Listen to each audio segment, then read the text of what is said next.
Selamat sore, anak-anak muda. Selamat sore, Bu. Bisa lebih keras. Selamat sore, anak-anak muda. Selamat sore. Ini anak muda atau anak-anak atau anak tua? Anak muda. Kita memasuki masa prapaskah. Yang penting di masa prapaskah salah satunya adalah amal kasih. Amal kasih itu tidak selalu berupa materi. Kita mau bertolak dari Katekismus Gereja Katolik. Di sana dikatakan amal kasih itu bisa bersifat jasmani, tetapi juga bersifat rohani. Yang bersifat rohani itu antara lain sharing hal baik. Sore hari ini orang-orang muda ini saya bantu untuk beramal kasih, tetapi bersifat rohani, yaitu sharing kebaikan. Jadi kita menghayati sharing kebaikan yang dilakukan ini sebagai bentuk amal kasih kepada sesama. Sharing yang disampaikan mengenai apa yang mau dilakukan supaya yang kurang baik menjadi baik, yang sudah baik menjadi makin baik. Ketika kita menerima berkat abu, pasalnya berkata, bertobatlah dan percayalah pada Injil. Bertobat itu berarti mengusahakan supaya yang kurang baik menjadi baik, yang sudah baik menjadi makin baik. Boleh sharing mengenai yang kurang baik supaya menjadi baik, boleh juga sharing mengenai yang sudah baik menjadi makin baik, juga boleh mengenai keduanya.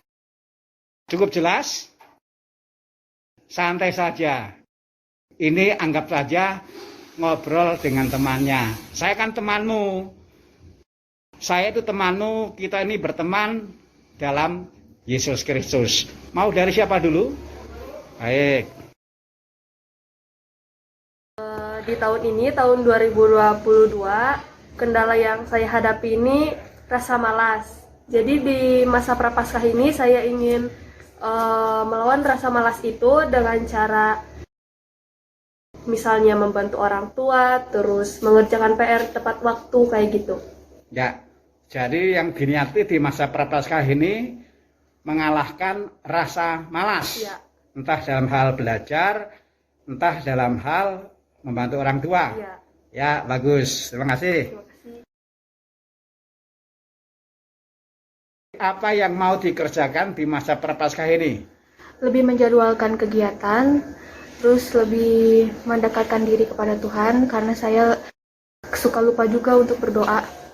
Jadi konkretnya mau menjadwalkan kegiatan, termasuk juga menjadwalkan doa. Itu ya. Baik, terima kasih. Apa yang akan dilakukan di masa prapaskah ini? Dari yang jarang berdoa menjadi lebih sering berdoa. Misal doa pagi, doa malam, doa sebelum tidur. Selain doa ada lagi? Membaca kitab suci. Terus melakukan hal-hal kebaikan. Apa itu? Misal membantu orang tua, terus menolong teman, membantu teman. Ya, jadi yang akan dilakukan adalah pertama berkaitan dengan doa, kedua berkaitan dengan orang tua, lalu ketiga berkaitan dengan teman. Ya, harus diingat betul ya. Mudah-mudahan semua itu ditandai kemajuan yang baik. Amin. Terima kasih. Apa yang akan dilakukan di masa prapaskah ini? Yang tadinya males buat ngerjain tugas, gitu, terus waktunya dipakai buat main game atau lain-lain gitu. Di masa prapaskah ini mau lebih memanfaatkan waktu buat yang baik-baik, jadi dikurangi main game-nya. Ya, jadi harus bisa membuat skala prioritas. Mana yang penting, mana yang tidak penting. Mana yang utama dan mana yang tidak utama. Main game itu termasuk yang tidak penting, termasuk yang tidak utama. Tugas itu yang penting dan utama. Jadi yang penting dan utama inilah yang mau dikerjakan lebih dulu. Begitu ya. Nah, saya senang ada kemajuan yang bagus. Semoga berhasil. Ya, baik. Terima kasih kepada kawan-kawan muda. Jadi sekali lagi, di masa Prapaskah ini, sebagai wujud tobat, kita akan mengusahakan supaya yang sudah baik makin baik, yang kurang baik menjadi baik. Saya senang karena teman-teman muda ini sudah bisa menyebut secara konkret yang mau ditandai dengan semangat tobat, semangat meningkat baiknya. Entah yang berkaitan dengan tugas sekolah, berkaitan dengan sikap terhadap orang tua, juga berkaitan dengan sikap terhadap Tuhan dan teman. Saya percaya yang tadi ungkapkan itu memang itu yang diniati. Semoga Tuhan selalu menyertai.